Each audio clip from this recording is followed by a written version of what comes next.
it's over quick. Yeah, each set, You- it's the 10 sets of 10, isn't it? And Yeah, you're exactly.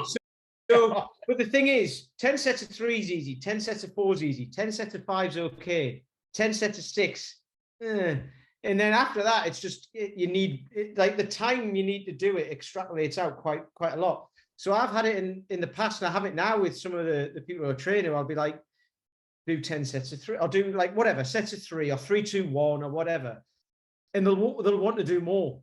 They're like, oh, well, that's too easy, and I'm like, it'll get harder. Trust me, don't worry.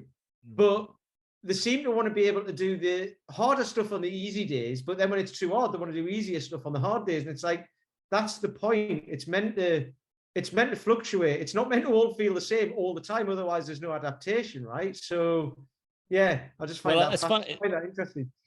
It's funny because I'm really kind of getting into you do your circuits of things that you get into, don't you? And at the moment, I'm just reading everything from Mike Mensa, the bodybuilding, high intensity stuff. Yeah, the high intensity stuff, and listening to the way he approached things, and the fact that he would work at very high level for a very short duration and have quite long levels of recovery.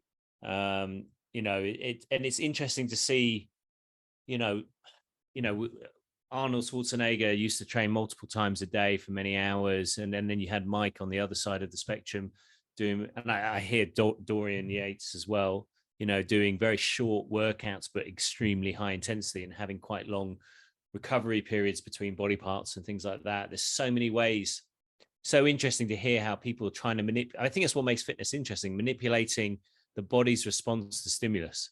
It's an art and it's a science at the same time. And that's what makes it so frustrating and so addictive at the same time, because it's not like a computer, it can't be hacked, I don't think. Well, what fascinates me about it as well is it's different for everybody. So what works for Arnold might work for Arnold.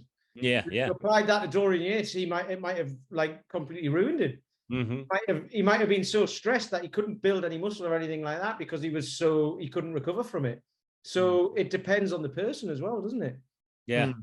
Well, that's it. I mean, that's why you have so much conflict in the fitness industry. I mean, I'm on YouTube and I get the algorithm dropping videos into my feed every day, and I get quite a lot of starting strength ones.